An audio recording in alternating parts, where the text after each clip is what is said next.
Hello and welcome back to the channel. तो आज हम स्टार्ट करेंगे class 10th science biology chapter 8 heredity. तो सबसे पहले इस चैप्टर में हमें पढ़ना है हेरिडिटी के बारे में। सबसे पहले हेरिडिटी का मतलब समझते हैं। हेरिडिटी होता है पासिंग, प्रोसेस ऑफ पासिंग और डाउन ऑफ ट्रेट और character from one generation to another. एक जनरेशन वन से जनरेशन टू में, एक जनरेशन से दूसरी जनरेशन में जब किसका ट्रांसफ़र होता है, कैरेक्टर का जब ट्रांसफ़र होगा, उसको हम बोलते हैं हेरिडिटी। हेरिडिटी के बाद हमें पता होना चाहिए, हेरिडिटी के बाद आएगा हमारे पास इनहेरिटेंस। इनहेरिटेंस का क्या मतलब है? इनहेरिटेंस होता है एक वर्ड, इनहेरिटेंस। अभी हमने पढ़ा कि हेरिडिटी है ट्रांसफ़र ऑफ कैरेक्टर, पर जो कैरेक्टर ट्रांसफ़र होंगे वो कैसे होंगे, बाय विच मेथड, किस तरह से ट्रांसफ़र होंगे, उसके बारे में हम स्टडी करते हैं इनहेरिटेंस के अंदर। तो हम बोल सकते हैं इनहेरिटेंस क्या है? Process in which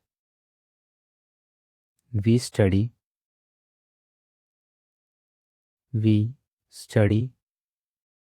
how character are transfer how characters are transfer from generation to generation. किस तरह से कैरेक्टर ट्रांसफ़र होंगे उसके बारे में हम पढ़ते हैं इनहेरिटेंस में।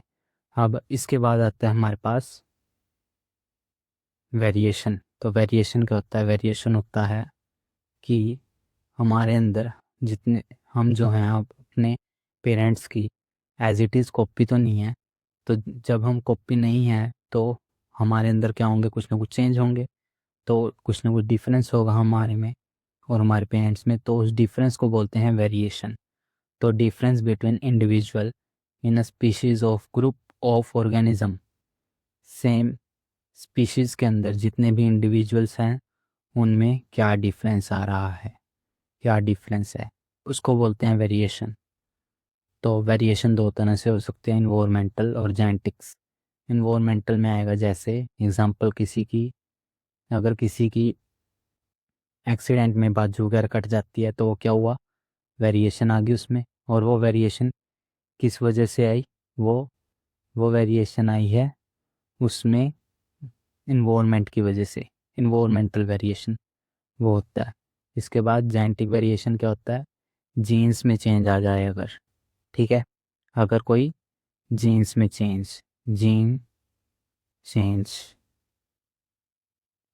किस में होगा? जेनेटिक में। इन्वायरमेंटल वेरिएशन मतलब change in change due to environment, change due to environment. Environment की वजह से अगर चेंज आता है तो उसको इन्वायरमेंटल वेरिएशन बोलेंगे। और वेरिएशन ज़रूरी क्यों है? वेरिएशन क्या करता है? हेल्प करता है ऑर्गेनिज्म को कि वो अडेप्ट कर सके चेंजिंग इन्वायरमेंट के साथ। ठीक है, वेरिएशन हेल्प करेगा कि वो जो ऑर्गेनिज्म है वो अडेप्ट कर सके चेंजिंग इन्वायरमेंट के साथ। मतलब अगर इन्वायरमेंट चेंज होगा तो अडेप्ट करेगा ऑर्गेनिज्म। जैसे जो जिराफ होते थे पहले, जिराफ थे जो, वो उनकी जो गर्दन होती है वो इतनी लंबी नहीं होती थी। वो लंबी कैसे हुई? जब नीचे जितनी भी घास थी वो सारी जब ख़त्म होगी तो उन्होंने अपनी गर्दन को स्ट्रेच किया ऊपर। मतलब वो उसके साथ, इन्वायरमेंट के साथ क्या हुआ, अडेप्ट करा उन्होंने अपने आप को। ठीक है, वो आ जाएगा वेरिएशन का एग्जांपल। इसके बाद है it drive the evolution. Evolution के लिए बेटर जनरेशन आ सके उसकी इवोल्यूशन में भी हेल्प करता है वेरिएशन। इसके बाद है वेरिएशन ड्यूरिंग रिप्रोडक्शन।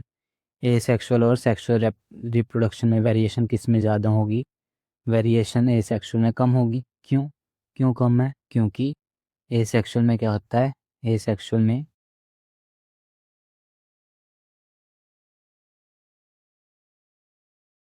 ये सेक्सुअल रिप्रोडक्शन है जो उसमें क्या होता है, एक सेल से 2 सेल बन जाएंगे as it is, same cell बनेगा, ठीक है।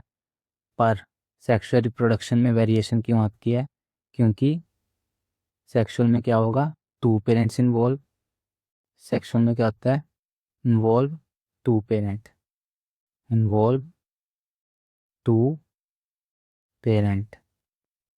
पर इसमें एग्जैक्ट कॉपी आती है, कॉपी, इसमें कॉपी नहीं होती एग्जैक्ट, ठीक है, एग्जैक्ट इसमें कॉपी नहीं होगी।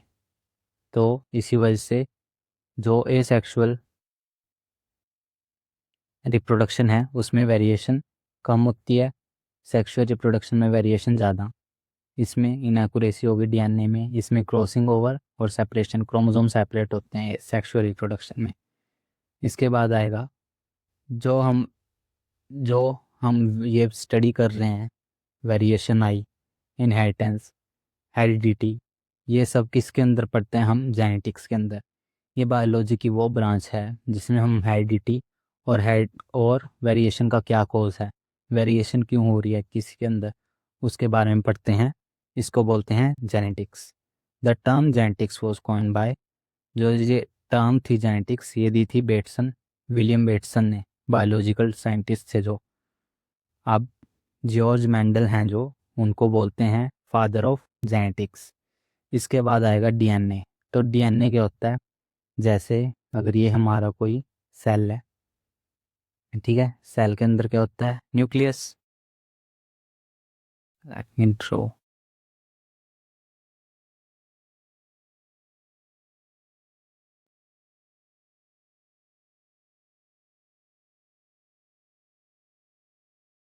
ये सेल है,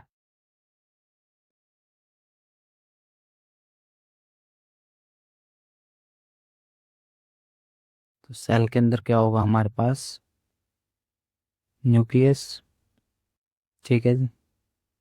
तो सेल के अंदर है हमारे पास जैसे न्यूक्लियस, और न्यूक्लियस में क्या पड़ा है, ये डीएनए, ये है हमारा डीएनए। डीएनए क्या है, डीऑक्सीराइबो न्यूक्लिक एसिड। डीएनए को हम बोल सकते हैं कि ये जेनेटिक मटेरियल है। डीएनए क्या है, जेनेटिक मटेरियल, जेनेटिक मटेरियल, मतलब इसका काम क्या है, ये इसके पास ना कुछ प्रोटीन्स होते हैं, मतलब ये प्रोटीन बनाने का काम करता है बेसिकली। ये हेल्प करेगा कि हमारा आइज़ का कलर कैसा होगा, हमारे हाथ पैर कैसे होंगे, ठीक है। इस जेनेटिक मटेरियल की वजह से ही हमारे कलर, आइज़ कलर, हमारे बाल कैसे होंगे, हाइट कैसी होगी, वो सब जेनेटिक मटेरियल कोड करता है। और ये प्रेजेंट कहाँ होता है, डीएनए, डीएनए कोई जेनेटिक मटेरियल होते हैं जो कि कहाँ प्रेजेंट हैं, न्यूक्लियस में, न्यूक्लियस। और ये है सेल।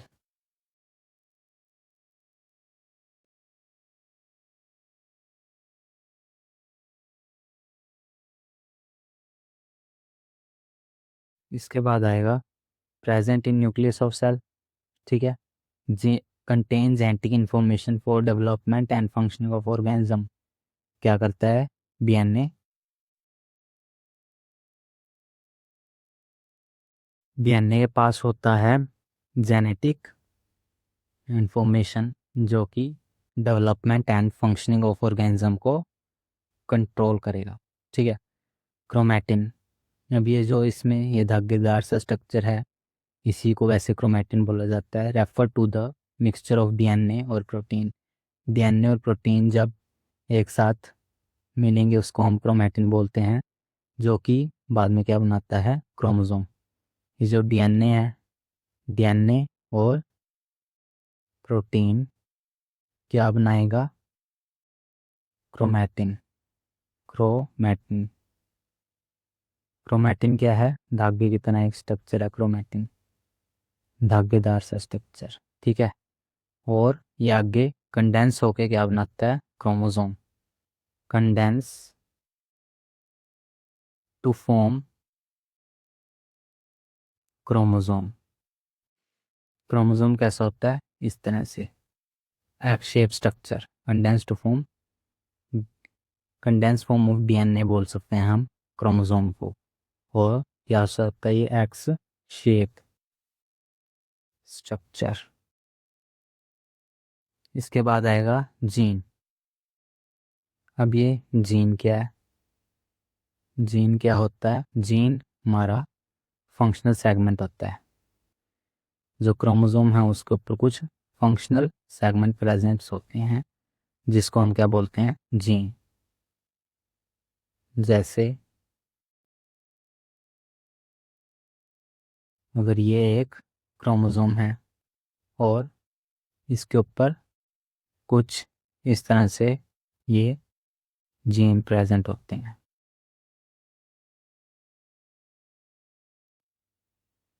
अलग अलग जीन प्रेजेंट होते हैं जो कि अलग अलग फंक्शन को कोड करते हैं। जैसे रहा हाइट का जीन, ये है कलर का जीन, ये है आई कलर। ठीक है, इस तरह से ये जीन प्रेजेंट होते हैं जो कि फंक्शनल सेगमेंट है डीएनए के, फंक्शनल सेगमेंट है, बेसिक यूनिट है हेरिडिटी की, और ये जीन हैं यही पास होते हैं from one generation to another. मतलब पास तो क्रोमोसोम होगा पर क्रोमोसोम के ऊपर ही तो है ना ये जीन, तो जीन ही पास होता है एक जनरेशन से दूसरी जनरेशन में, और यही जेनेटिक इंफॉर्मेशन कंट्रोल करता है। मतलब ये सभी है तो डीएनए का ही पार्ट। ठीक है जी, है तो डीएनए का पार्ट, क्योंकि डीएनए जब थोड़ा कंडेंस होगा तो धागेदार सा स्ट्रक्चर बनाएगा जिसको क्रोमैटिन बोलते हैं। ठीक है, धागेदार स्ट्रक्चर। और क्रोमोसोम क्या है? इस तरह से कंडेंस होके एक्स शेप स्ट्रक्चर क्रोमोसोम बनाएगा। क्रोमोसोम के ऊपर ही जीन प्रेजेंट है। इसके बाद आता है अलील। अब अलील और कैरेक्टर में कुछ डिफरेंस होते हैं। अलील होता है कैरेक्टर को हम किस तरह से रिप्रेजेंट करें। ठीक है, अ पेयर ऑफ जीन। अलील क्या है? जीन का pair. Allele is a pair of genes that occupy a specific location on a particular chromosome and control the trait. ये जो मैंने हाइट बताया है, हाइट हाइट का दो तरह के अलील होते हैं। एक तो आएगा कैपिटल एच और दूसरा अलील होता है स्मॉल एच। ठीक है, अलील हाइट के लिए दो अलील है, capital H, sorry capital H नहीं, ये गलती हो गई, इसने कैपिटल एच नहीं आएगा यहाँ पे आएगा capital T small T. Height कैसी हो सकती है? हाइट टॉल हो सकती है, डॉर्फ हो सकती है। ठीक है, हाइट है क्या वैसे?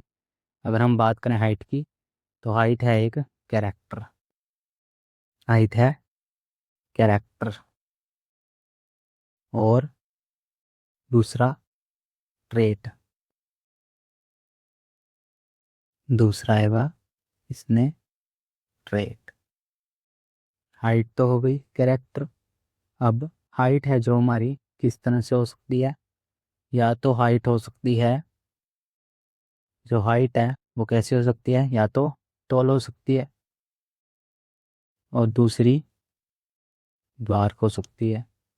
मतलब एक तो ज़्यादा हाइट एक कम हाइट, तो कैपिटल टी से लिखेंगे टॉल, स्मॉल टी से ड्वार्फ। जो जो कलर है वो क्या हो सकता है? येलो कलर हो सकता है आपका, येलो और वाइट। ये हम प्लांट्स के कैरेक्टर्स पढ़ रहे हैं अभी। तो ये था डिफरेंस कैरेक्टर और ट्रेट के बीच। कैरेक्टर होता है हाइट, कलर, शेप, इस तरह से कैरेक्टर है। शेप कैसी होगी वो उसका ट्रेट आएगा। डिनोट करते हैं कैपिटल टी स्मॉल टी से, येलो डब्लू। अब ये वाई की यहाँ पे भी डब्ल्यू आएगा जी, यहाँ पे डब्ल्यू नहीं थी, स्मॉल वाई आएगा। अगर हम स्मॉल वाई क्यों लिखा मैंने डब्ल्यू की जगह? क्योंकि डब्ल्यू की जगह स्मॉल वाई इसलिए आएगा, हम अलील है जो वो डोमिनेंट वाले का दिखाते हैं। डोमिनेंट मतलब स्ट्रॉन्ग अलील। ये जो स्मॉल टी कैपिटल टी, जो ये सब लिखा है small T, capital T, capital Y, small Y, यही है होता है अलील। ठीक है, तो अलील कैसे होता है? डोमिनेंट और रिसेसिव, दो तरह का। स्ट्रॉन्ग अलील होता है dominant, weak allele recessive. Capital letter से लिखते हैं, स्मॉल लेटर से। ये डोमिनेंट ट्रेट को डिटरमाइन करता है, ये रिसेसिव ट्रेट को। It remain suppress in presence of dominant अलील। अगर एक बार भी डोमिनेंट आ गया तो ये रिसेसिव वाला अपने आप को शो नहीं होने देगा, तो डोमिनेंट ही पर्सनैलिटी आएगी। Dominant trait manifest in both homozygous heterozygous. वही बताया कि अगर एक बार कैपिटल टी है तो भी टॉल होगा प्लांट, अगर कैपिटल टी स्मॉल टी है तो भी टॉल होगा। ये लोग डोमिनेंस होता है, आगे पढ़ेंगे। Recessive trait express only in homozygous condition. एक ही कंडीशन में रिसेसिव अपने आप को शो कर पाएगा, एक ही कंडीशन में रिसेसिव अपने आप को शो कर पाएगा, जो कि है स्मॉल टी स्मॉल टी।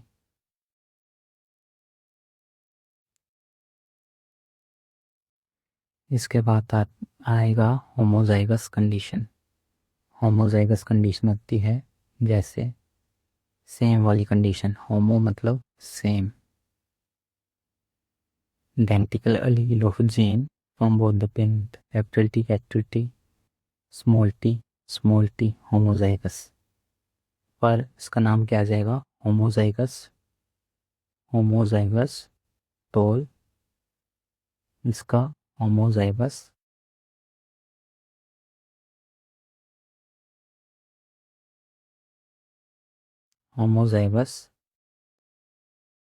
वाफ।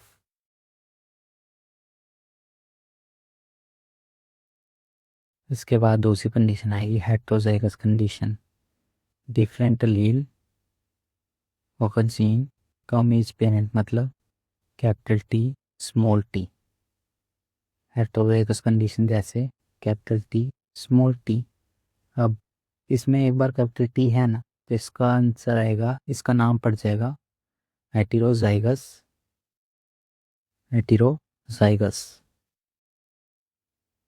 टोल। अब ये टोल क्यों आया? क्योंकि लॉग डोमिनेंस होता है जो आपका, वो बोलता है कि अगर एक बार भी कैपिटल वाला अक्षर आ गया ना, अगर एक बार भी ये कैपिटल वाला वर्ड है तो इसके अकॉर्डिंग ही नाम दिया जाएगा इसको। अब जो मैं ये कैपिटल टी स्मॉल टी ये सब लिख रहा हूँ, इसको बोलते हैं जीनोटाइप। जीनोटाइप क्या है? यूनिक डीएनए सीक्वेंस आर और अलील कॉम्बिनेशन इनहेरिट फ्रॉम पेरेंट। इसको हम देख नहीं सकते। सबसे पहले capital T small T capital T small T, क्या हम इसको देख सकते हैं? नहीं देख सकते, तो इसको जीनोटाइप बोलते हैं। फिनोटाइप क्या है? फिनोटाइप आएगा observable trait like appearance influenced by genotype. Genotype की वजह से क्या ट्रेट आई जिसको हम देख सकते हैं, जैसे इसकी वजह से क्या ट्रेट आई? टोल, इसकी वजह से द्वार, और इसकी वजह से आएगी टोल। तो ये जो ट्रेट आ रही हैं इसको बोलेंगे फिनोटाइप। ये जो ट्रेट हैं, ये जो ट्रेट आएंगी ये है फिनोटाइप। फिनोटाइप, ठीक है। और कैपिटल टी स्मॉल टी ये सब क्या है? Capital T small T capital T small T, ये जो वर्ड्स लिखते हैं इसको बोलते हैं genotype. Genotype.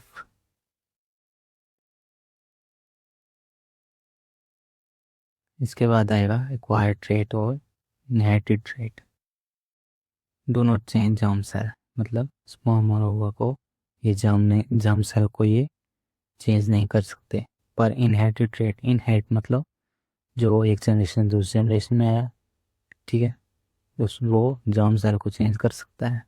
Can not pass on, ये पास नहीं होगा। जैसे अगर किसी के पास जुआ वगैरह कर सकती है तो वो पास थोड़ी ना होता है नेक्स्ट जनरेशन में, पर इनहेरिटेड ट्रेट पास होगा नेक्स्ट जनरेशन में। इसकी वजह से कोई एवोल्यूशन नहीं आती। इसकी वजह से एवोल्यूशन आ सकती है losing limb due to accident, example deform limb at the birth due to genetic defect. Genetic defect की वजह से अगर लिम्ब है जो वो नहीं बन, टांग या फिर बाजू नहीं बन, तो वो इनहेरिटेड ट्रेट में आएगा। अब रोल क्या है इनहेरिटेंस के?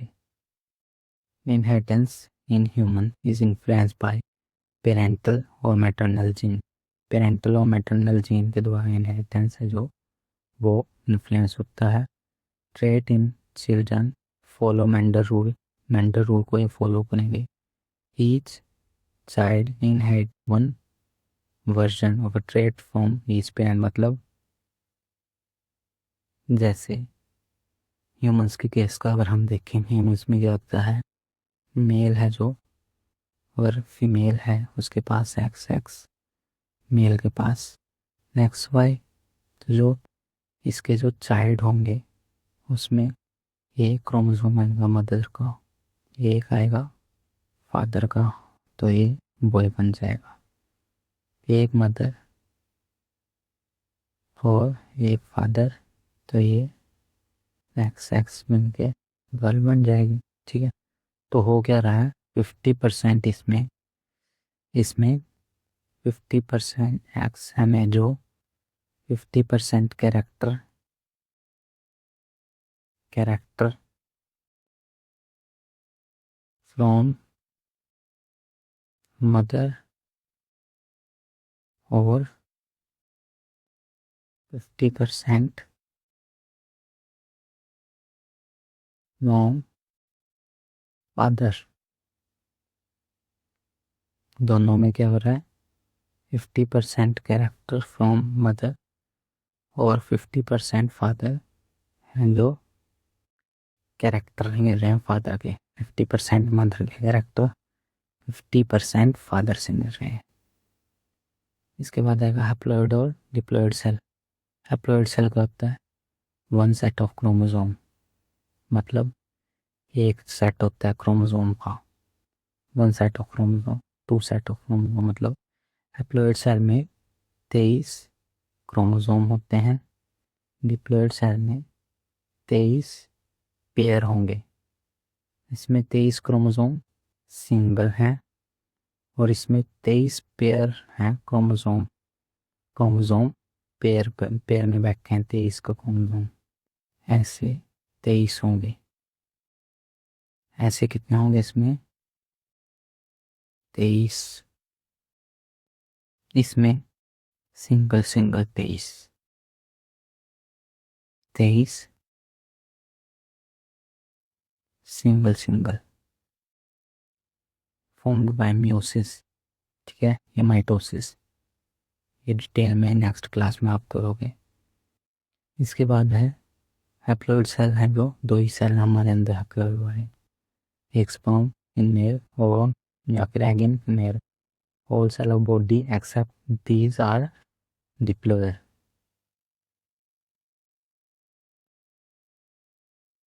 इसके बाद आता है जॉर्ज मेंडल के experiment. Selected pisum sativum. Pisum sativum होता है पी प्लांट। पी प्लांट की मदद से इन्होंने रूल दिए थे। इन्होंने पी प्लांट के ऊपर स्टडी की, contrasting trade for garden pea.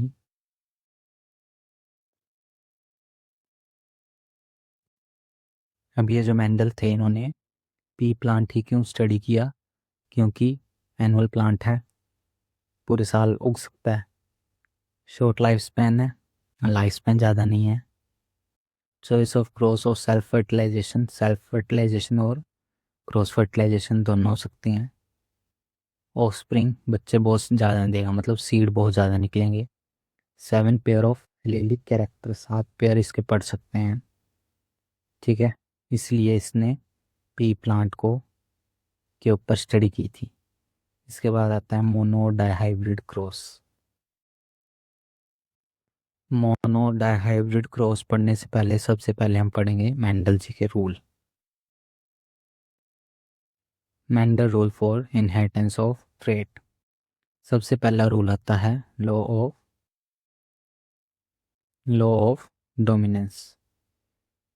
ये लॉ ऑफ डोमिनेंस क्या है? In heterozygous pair dominant allele masks the recessive one.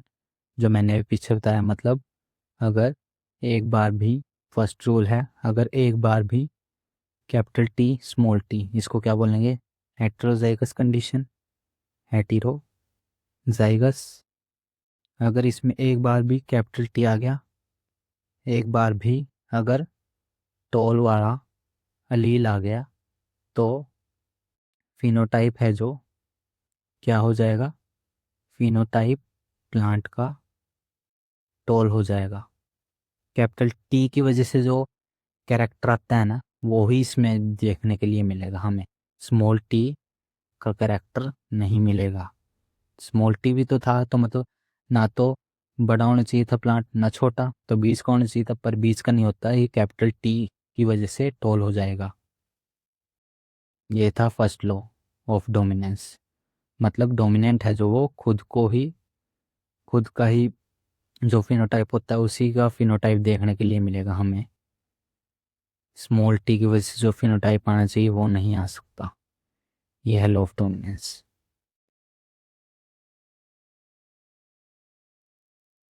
इसके बाद है लॉ ऑफ सेग्रीगेशन। इसका क्या मतलब है?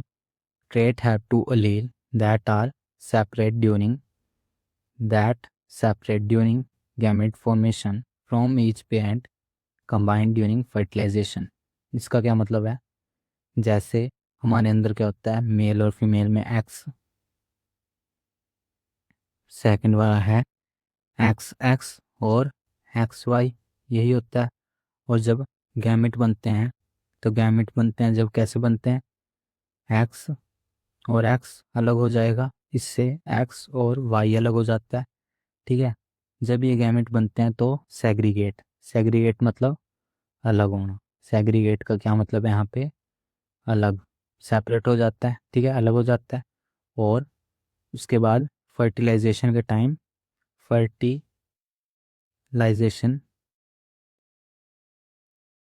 के टाइम कंबाइन, ये क्या हो जाते हैं? कंबाइन हो जाते हैं। इसके बाद आता है third law of independent assortment. Allele of two gene assort independent into gamete.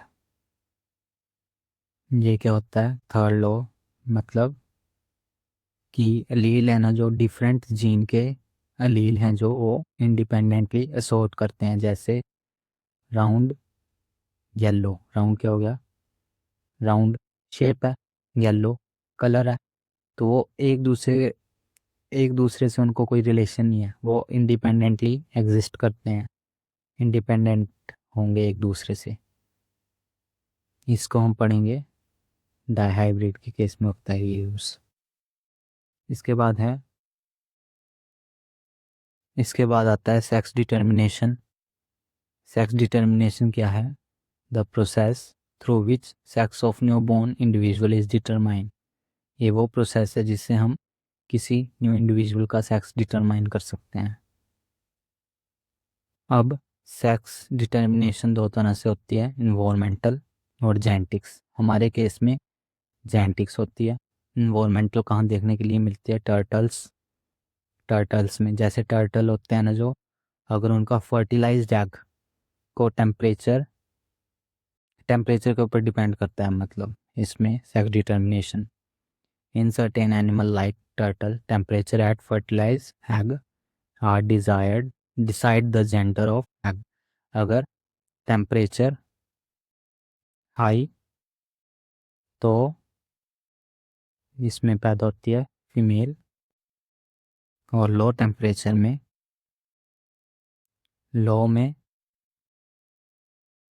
Mail. ठीक है। जेनेटिक्स, अब जो हमारे अंदर होता है जेनेटिक्स, ह्यूमन एंड अदर